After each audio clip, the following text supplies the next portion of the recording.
जय श्री कृष्णा दोस्तों, स्वागत है आप सभी का फिर से हमारे YouTube चैनल विद्या ज्ञान दर्पण में। आज की कहानी बहुत ही ज्ञानवर्धक है, जिसमें हम जानेंगे कि नाम से क्या होता है। ये कहानी ठन ठन पाल और उसकी माँ की। तो चलिए सीधे कहानी पर चलते हैं। दोस्तों, आनंदपुर नामक गांव में एक जाट अपनी माँ के साथ रहता था। उसके पिता का बचपन में ही देहांत हो गया था। वह अपनी माँ का इकलौता बेटा था। ना उसका कोई भाई था और ना ही बहन। माँ ने बड़े प्यार से उसका नाम ठनपाल रखा। वह बहुत ही मेहनती और ईमानदार लड़का था। अब वो धीरे धीरे होता है बड़ा हो रहा था। खेतीबाड़ी का सारा काम उसने अपने कंधे पर ले लिया था और अपनी माँ को ज्यादा से ज्यादा आराम देता था।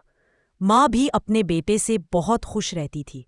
ठन पाल ने अपनी छोटी सी जमीन के टुकड़े में मेहनत करके काफी धन इकट्ठा कर लिया था। 2-4 गाय भैंसे भी पाल रखी थी। उनका भी दूध बेच देता और बाकी दूध माँ बेटे घर में पी लेते।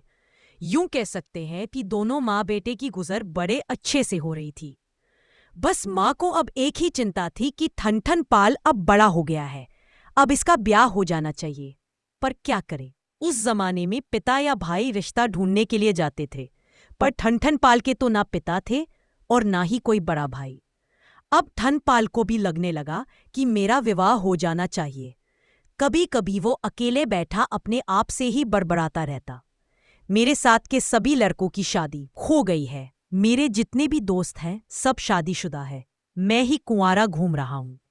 अरे अब तो मैं भी चाहता हूं कि मेरे घर में एक सुंदर सी औरत हो, जिसकी पायल की छम्मम छम्मम चूड़ियों की खनक हरदम कानों में पड़ती रहे।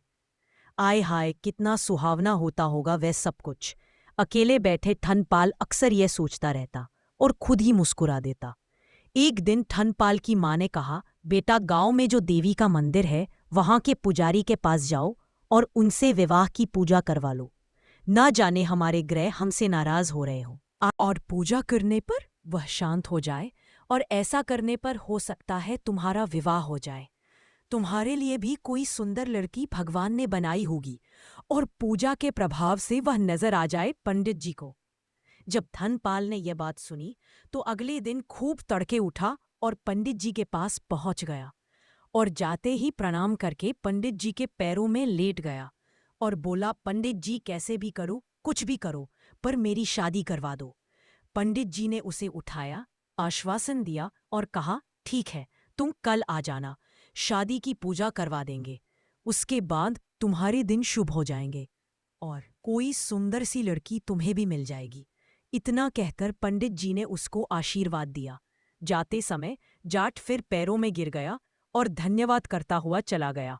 अगले दिन जाट उठा, नहाया धोया, बैलों की जोड़ी को अच्छे से संवारा, हल कंधे पर रखा और बैल लेकर मंदिर की तरफ चल दिया।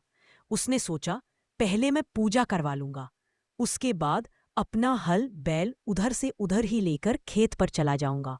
क्यों समय बर्बाद करूं? पूजा करके घर वापस आऊंगा, फिर बैलों को लेकर खेत पर जाऊंगा।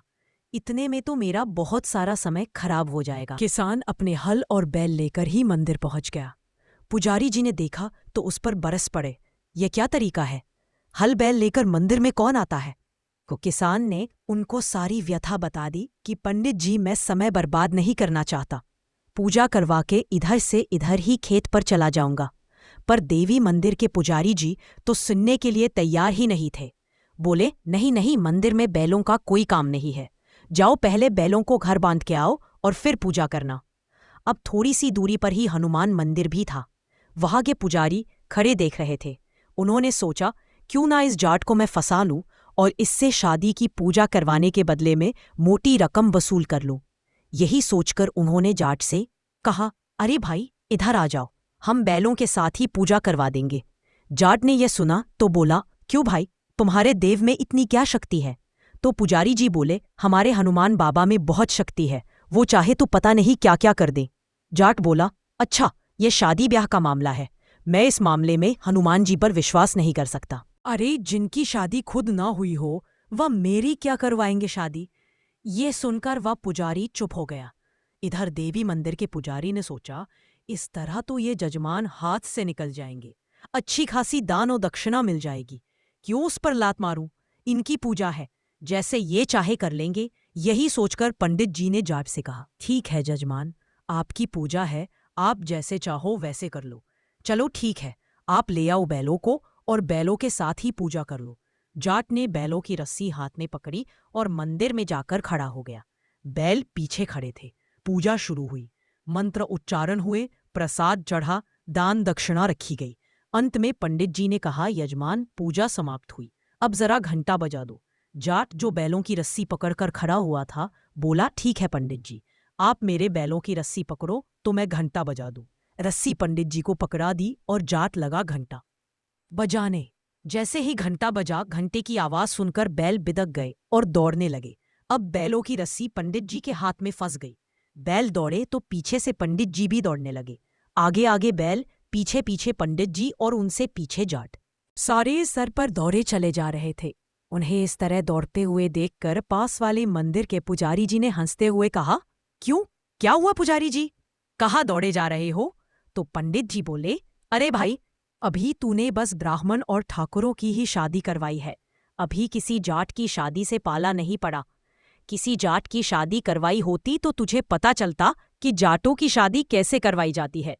अब कुछ दूर जाकर जैसे तैसे पंडित जी का हाथ रस्सी से निकला और पंडित जी जैसे तैसे बचे और सीधा मंदिर की तरफ दौड़ने लगे। वो नहीं चाहते थे कि अब जाट उन्हें किसी और नई मुसीबत में फंसा दे। दौड़ते दौड़ते दूर से ही हाथ हिलाकर बोले, हो गई पूजा, अपने घर जाओ, 1-2 दिन में रिश्ता आ जाएगा। हुआ भी यही।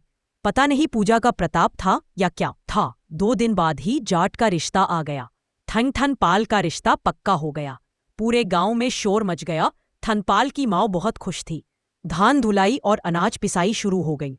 निश्चित समय पर बारात गई और एक सुंदर सी लड़की से थनपाल का ब्याह हो गया। ब्याह के बाद दुल्हन आई, 2-3 दिन ससुराल में रही और अपने मायके चली गई। दोस्तों, थनपाल का अपनी बीवी के बिना घर में मन ना लगता। एक दिन अपनी माँ से बोला, माँ, शादी के बाद लड़कियां ससुराल में अच्छी लगती हैं, मायके में नहीं। मेरी बीवी को बहुत दिन हो गए हैं, क्यों ना मैं उसे लिवा कर ले आऊं। शर्माते हुए थनपाल ने जब यह बात कही तो माँ भी मना ना कर पाई और बोली, हाँ बेटा, सही कह रहे हो। बहू जब से गई है घर सुनसुना सा हो गया है। पहले तो हम रहते ही थे, पर अब बहू का जब से घर में वास हुआ है तब से उसके बगैर घर सुनसुना सा लगने लगा है। तू कल ही चला जा और बहू को लिवा कर ले आओ। मैं आज ही खबर भिजवा देती हूँ बहू के मायके में कि कल मेरा बेटा बहू को लेने आ रहा है। अगले दिन थनपाल सवेरे तड़के उठकर नहाया धोया और बैलगाड़ी लेकर अपनी घरवाली को लेने चल दिया। पहले कोई यातायात के ज्यादा साधन तो होते नहीं थे। लोग अपनी बैलगाड़ी से ही आते जाते थे। शाम होते होते ही थनपाल अपनी ससुराल पहुंच गया। ससुराल में थनपाल का जोरदार स्वागत हुआ। चूल्हा जला, खूब इंतजाम होने लगा, पूरी पकवान बनने लगे। उसकी बीवी की सहेलियों ने तरह तरह के व्यंजन, पूरी, सब्जी, हलवा। अब पूरियां छोटी छोटी बनी थी। थनपाल जैसे ही खाना खाने बैठा, उसने देखा कि बहुत छोटी छोटी पूरियां हैं। उसकी माँ तो बड़े बड़े बनाती थी, यानी कि बड़ी बड़ी रोटियां बनाती थी और उनमें से 4 टुकड़े करके वह खाता था। अब उसने देखा छोटी छोटी पूरियां हैं तो एक एक पूरी पर सब्जी रखता और ऐसे ही निगल जाता। सालियों ने जब ये देखा तो वे उसका खूब मजाक उड़ाने लगी और हंसी मजाक करने लगी।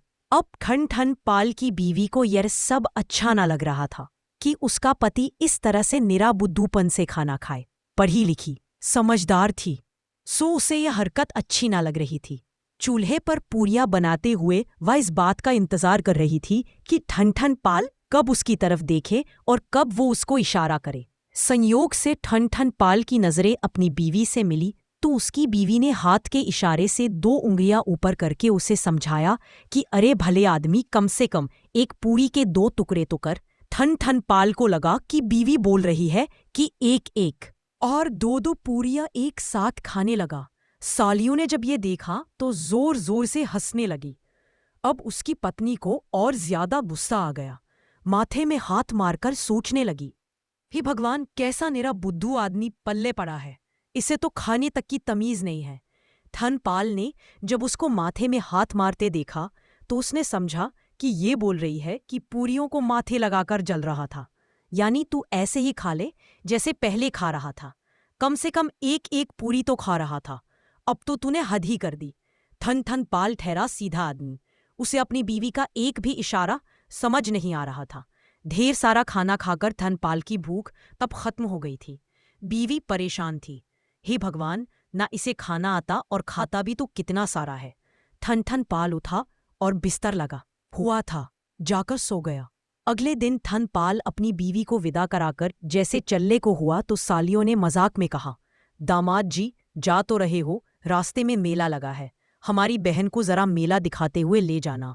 थन पाल ने हाँ में सिर हिलाया और अपनी बीवी को विदा करवाकर वहां से चल दी। रास्ते में सचमुच में मेला लगा था, सो थन पाल अपनी सालियों के कहे अनुसार अपनी पत्नी को मेले में लेकर चला गया। थोड़ी देर फिर इधर उधर घूमने के बाद मेले में उसकी पत्नी खो गई। थन थन पाल चारों तरफ अपनी पत्नी को ढूंढता फिरा। पास में ही एक राम जी का मंदिर उसे दिखाई दिया। वहां जाकर उसने प्रार्थना की कि हे भगवान, मेरी पत्नी मुझे मिल जाए। वहां के पुजारी ने कहा, भाई पहले 500 रुपये चढ़ावा रखो और ढेर सारे लड्डू रखो, तभी तुम्हारी प्रार्थना सुनेंगे भगवान जी। अब धनपाल ने ढेर सारा चढ़ावा और लड्डू लाकर रख दिए और लगा प्रार्थना करने। वही पास में ही बैठे दूसरे पंडित जी ने कहा, अरे भाई, राम जी की नहीं, हनुमान जी की पूजा करो, हनुमान जी ही बेड़ा पार करेंगे। वो दूसरा पंडित अपनी फिराक में था कि ये चढ़ावा और ढेर सारे लड्डू को हथिया ले। ये सुनकर धनपाल बोले, क्यों भाई, राम जी क्यों नहीं ढूंढ सकते मेरी घरवाली को? पुजारी बोला, देख भाई, राम जी की खुद की पत्नी खो गई थी, वह तो उसको ही ना ढूंढ पाए। हनुमान जी ही उनकी पत्नी ढूंढ कर लाए थे और वही तेरी पत्नी भी ढूंढ कर लाएंगे। तू ये लड्डू और चढ़ावा लेकर इधर आ जा, मैं प्रार्थना करवा देता हूँ हनुमान जी से। देखना थोड़ी देर में ही तेरी पत्नी तेरे पास आ जाएगी। अब धनपाल को यह बात जम गई। सारा चढ़ावा, रुपया, पैसा और लड्डू लेकर पहुंच गया दूसरे पुजारी के पास और जाकर पूजा करवाने लगा। और भगवान की करनी भी कुछ ऐसे ही हुई कि पूजा समाप्त भी ना हुई। उधर उसकी पत्नी उसे ढूंढते हुए उसी मंदिर में आ गई।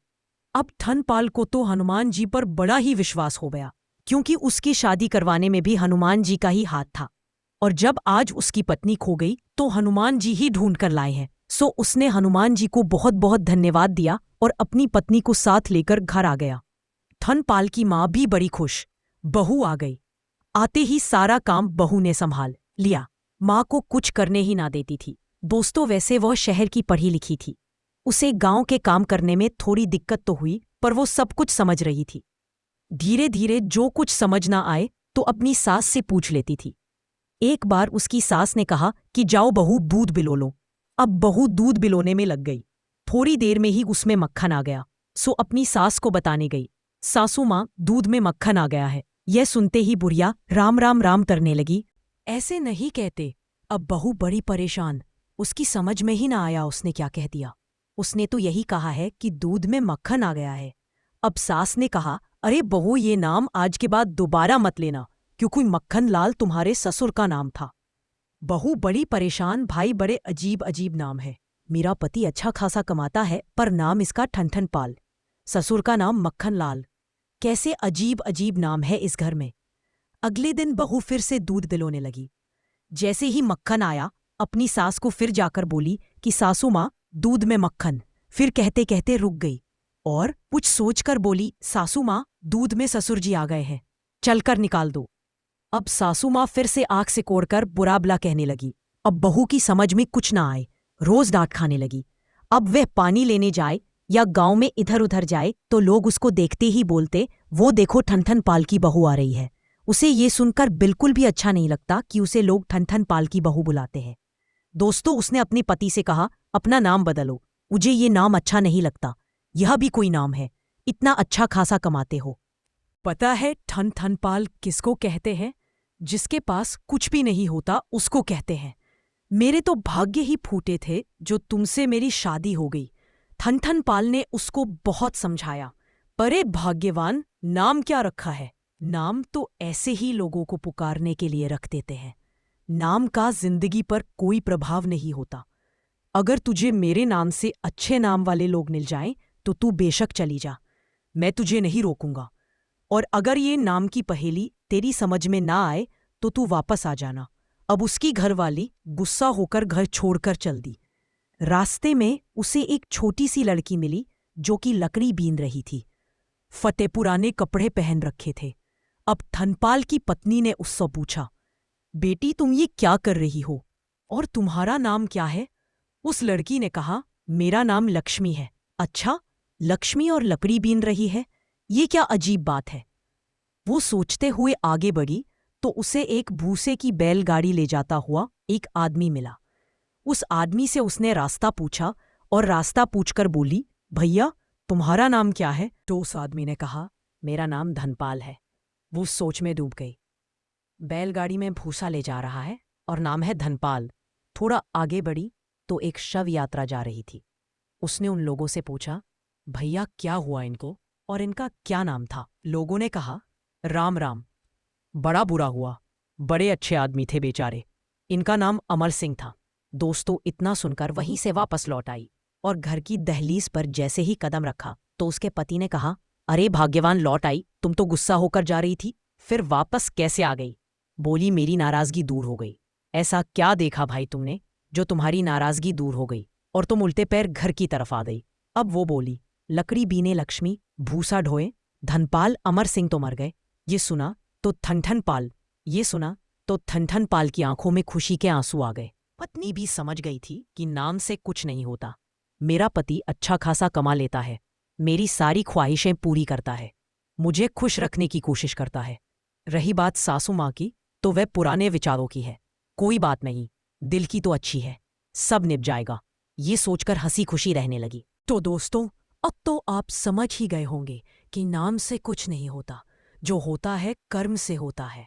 अगर आपको ये कहानी पसंद आई हो तो हमारे चैनल को सब्सक्राइब कर लेना और एक लाइक अवश्य करना। और फिर मिलेंगे अगली वीडियो में नई कहानी के साथ। तब तक के लिए सभी दर्शक भाइयों के लिए राधे कृष्णा।